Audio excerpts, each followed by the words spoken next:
We are here with the team from Penal Debe Regional Corporation, CEO, engineer and councillor.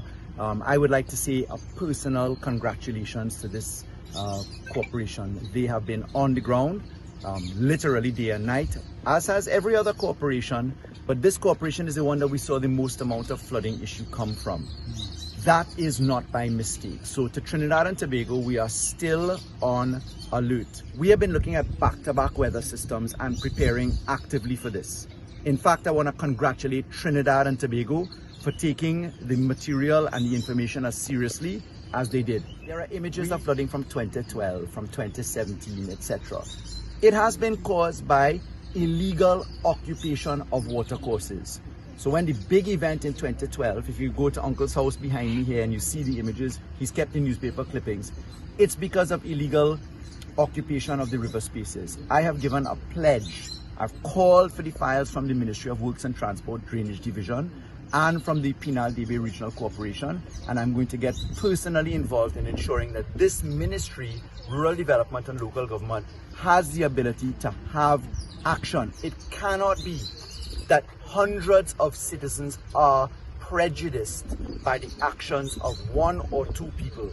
These matters are sub judice. There's some of them in the court already, so I won't go too far into who the identities of the persons are, etc. Safe to say, you've got someone new in this ministry who has a significant amount of legal experience, and I intend to bring that to the mix. So we are doing the work. Ministry of Works and Transport has desilted, they've gone in. What you're seeing here is the effect of man-made inconsideration, man-made difficulties, and we have to treat with it. So I've given my pledge and promise to the hardworking members of the corporation and to the residents here to bring a fresh approach to this issue. That you have entire areas blocked off. Literally, people just reclaim the river.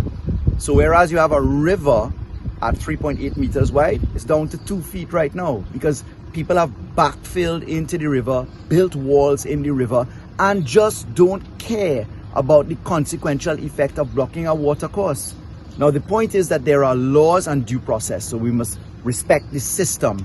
But there are ways for us to go into action. It requires somebody to grab a hold of the management. Rural development and local government has that opportunity now, and we will do the coordination as is necessary. But what I can tell you is that there has been a very different approach. I want to add what I did in the AG and Legal Affairs Office to this.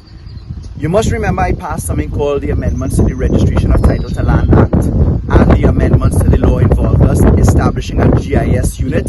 All land in Trinidad and Tobago has been mapped out by GIS, and we have the digital records. Add on to that property tax and valuation. It means we go from site to site to determine who owns land. That therefore shows you what is state land.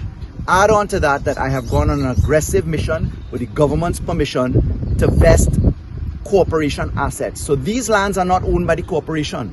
Penal Debe Regional Corporation does not have jurisdiction over these lands because they're state lands. Let me connect the dots and make it simple.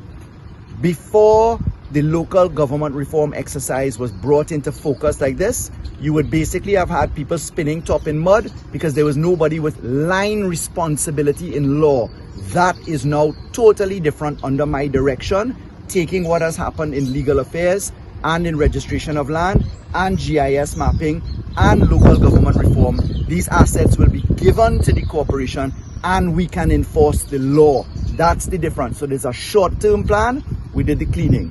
There's a medium-term plan, we've done the surveys and court actions. There's a long-term plan. Fix it once and for all by finding the people with responsibility and putting them to work. So we are not working without a very dedicated plan in mind.